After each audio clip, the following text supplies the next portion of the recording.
तो भाई last time हमने क्या करा था, जो अम्ल था हमारा, अम्ल के बारे में हमने पढ़ लिया था। अम्ल की डेफिनेशन पढ़ी थी, उसके हमने भौतिक गुण पढ़े थे, रासायनिक गुण पढ़े थे, और अम्लों के हमने प्रयोग पढ़े थे कि अम्लों का उपयोग कहाँ कहाँ करा जाता है। सभी जो अलग अलग अम्ल हैं हमारे, उसके बारे में हमने उपयोग वगैरह के बारे में पढ़ लिया था। अब इससे अगला पॉइंट हमारा है अक्षार, जिसे अंग्रेजी में कहा जाता है बेस। बेस यानी कि वो बेस आधार वाला नहीं है, और वो भी नहीं है बेबी को बेस पसंद है, ठीक है। यहाँ क्या पसंद है, अक्षार पसंद है। अक्षार क्या, बल्कि इसको अक्षारक कहते हैं। अक्षार तो मैं बाद में बताऊंगा आप लोगों को क्या होता है अक्षारक। अब ये होता क्या है, जो आपने अम्ल पढ़ा था, अम्ल कैसा था स्वाद में, खट्टा। अब ये कल्पना मत करिए मीठा होगा, ये होता है तीखा। तो अगर हम इसकी सिंपल परिभाषा की बात करें, देसी परिभाषा की, सामान्य लैंग्वेज की बात करें, तो उसमें इसकी डेफिनेशन क्या है, वे पदार्थ जो स्वाद में कड़वे व तीखे होते हैं, तो उनको क्या कहा जाता है, अक्षारक कहा जाता है। बात समझ में आ गई। तो यहाँ के तीखे और कड़वे कौन कौन होंगे बताओ, नीम चलो, और करेला,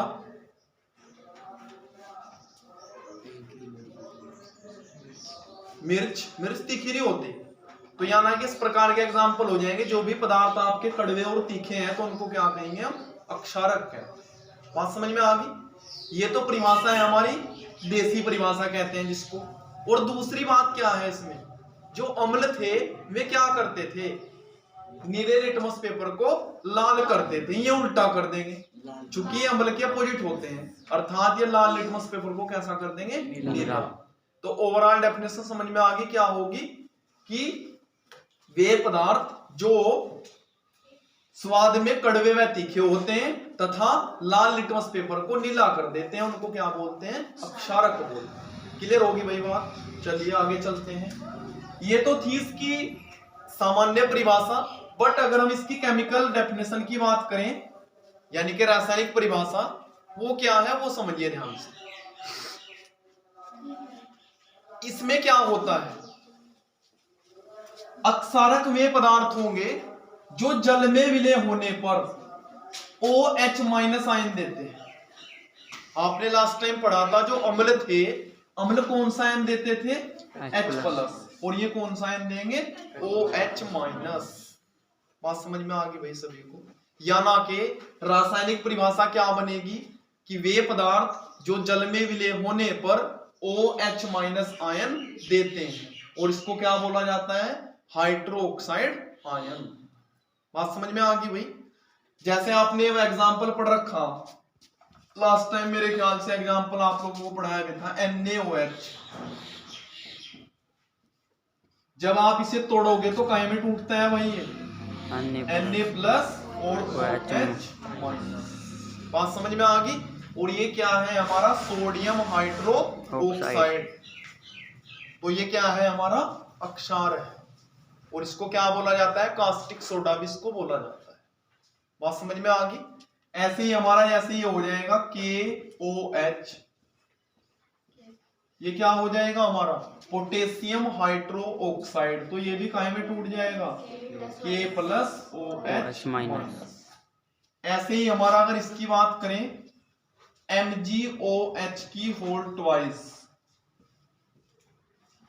तो ये भी काय में टूट जाएगा भाई, Mg+2 और OH माइनस। क्लियर होगी भाई ये बात। तो प्रत्येक स्थिति में आप क्या देख रहे हो, कि हमें कौन सा आयन प्राप्त हो रहा, हाइड्रोक्साइड आयन। तो इससे हमें क्या पता लग रहा, कि वे पदार्थ जो जल में विलय होने पर हाइड्रोक्साइड आयन देते हैं, उनको क्या बोला जाता है, अक्षारक बोला जाता है। क्लियर होगी बात। बस अब एग्जांपल तो आप डायरेक्ट ऐसे लिख देना, तोड़ के भी ना दिखाना चाहें, ये तो पहले से पढ़ ही लिया। NaOH, KOH, MgOH की होल ट्वाइस, AlOH की होल थ्राइस। काफी हो जाएंगे इस टाइप के, आगे धीरे धीरे पढ़ना शुरू ही कर देंगे इसमें। समझ में आ गया भाई सभी को। चलिए अब इसमें एक जो परिभाषा में बता रहा था आप लोगों को, अक्षार। अक्षार और अक्षारक में बस जरा सा अंतर है। चलिए इसको मैं इस तरीके से जोड़ता हूं, जैसे लास्ट टाइम आपने 9th क्लास में त्रिभुजों के बारे में पढ़ा था, सर्वांगसम त्रिभुज और समरूप त्रिभुज पढ़ा था ना। सर्वांगसम में क्या हुआ करता था भाई, इसमें प्रत्येक मैटर क्या होता था, उसकी भुजाएं एंगल वगैरह सब आपस में बराबर होती थी। वो सर्वांगक्षमता नियम फिर आप पढ़ते थे, ये पढ़े थे जैसे आपने SAS, SSS, AAA, है ना, पढ़े थे ना, ये सर्वांगक्षमता के नियम थे। फिर समरूपता के नियम में आपने क्या पढ़ा था, समरूपता में 2-3 कंडीशन थी, यानी कि अगर दो एंगल ही बराबर हैं तो तब भी समरूप होते हैं, संगत भुजाएं आपस में एक अनुपात में है तो समरूप होते हैं, और ये वाला मैटर है तो समरूप होंगे ही होंगे।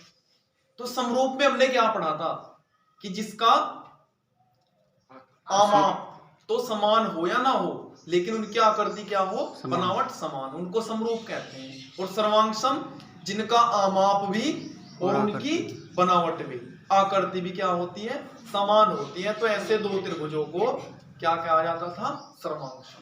फिर मेरे ख्याल से मैंने वहां एक नोट लिखवाया था आप लोगों को कि सारे के सारे समरूप त्रिभुज सर्वांगसम नहीं होते, लेकिन सारे के सारे सर्वांगसम त्रिभुज समरूप जरूर होते हैं, लिखवाया था ना, याद है सभी को।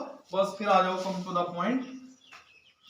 ये क्या है हमारा, ऐसे अक्षारक जो जल में पूर्ण रूप से विलय हो जाते हैं, विलय का मतलब घुल जाते हैं, तो उन्हें क्या कहा जाता है, अक्षार कहा जाता है। समझ में आ गया भाई, अर्थात ऐसे अक्षारक जो जल में पूर्ण रूप से विलय हो जाते हैं उनको क्या कहते हैं, अक्षार कहते हैं।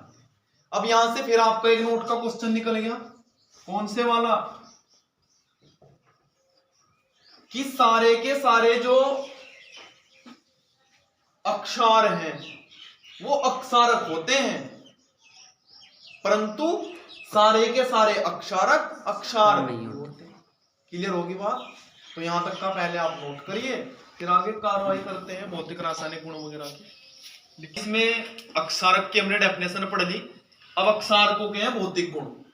तो भौतिक गुण क्या होते हैं, जैसे पहले तो इसकी 2 डेफिनेशन में छुपे हुए हैं, कौन कौन से, कि अक्षारक जो है स्वाद में क्या होते हैं, कड़वे व तीखे, एक भौतिक गुण तो यही हो जाएगा। दूसरा, ये लाल लिटमस पेपर को नीला कर देते हैं। और तीसरा इसमें क्या होता है, अगर ये गलती से त्वचा पर पड़ जाए तो प्रबल जो अक्षार होते हैं हमारे, जैसे NaOH और KOH, तो त्वचा पर इनका संक्षारित प्रभाव पड़ता है। संक्षारित का मतलब त्वचा को ही जला देते हैं, ठीक है, जो यानी कि हमारे सांद्र अक्षारक होते हैं प्रबल बढ़िया वाले में क्या करते हैं, त्वचा को जला देते हैं, संक्षारित प्रभाव पड़ता है, ठीक है भाई। चौथा इसमें है जो हमारा नीला लिटमस पेपर है,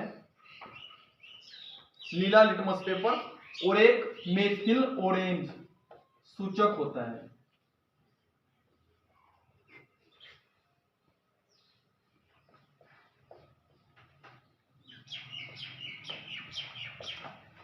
ये रहते हैं अप्रभावी, अर्थात अक्षारक का इन पे कोई इफेक्ट नहीं पड़ता, यानी कि नीला लिटमस पेपर भी और मेथिल ऑरेंज सूचक भी। सूचक के बारे में आने वाले टाइम पर पूरी डिटेल पढ़ाई जाएगी। ये हमारे 3 प्रकार के होते हैं, एक तो होता है लिटमस सूचक जिसको मलकसार सूचक भी कहा जाता है, एक हमारा मेथिल ऑरेंज सूचक होता है, एक हमारा फिनोप्थेलिन होता है, फिनोप्थेलिन, ठीक है, उनके बारे में डिटेल में पढ़ाया जाएगा आने वाले टाइम पे।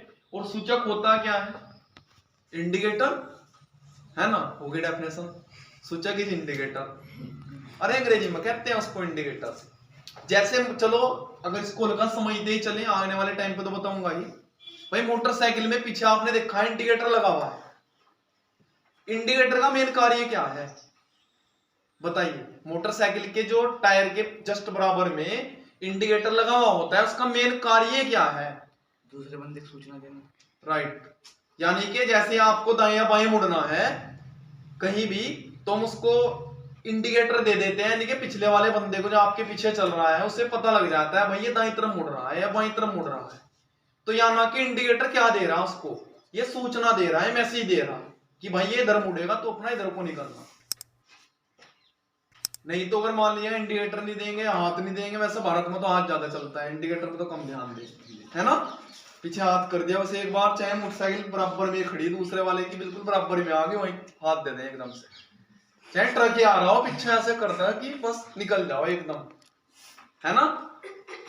तो इंडिकेटर है, सूचक है, बस इसमें भी यही डेफिनेशन है। सूचक क्या होता है? जो किसी रासायनिक अभिक्रिया के पूर्ण होने की जानकारी देता है, सूचित करता है, उसको क्या कहा जाता है? सूचक कहा जाता है।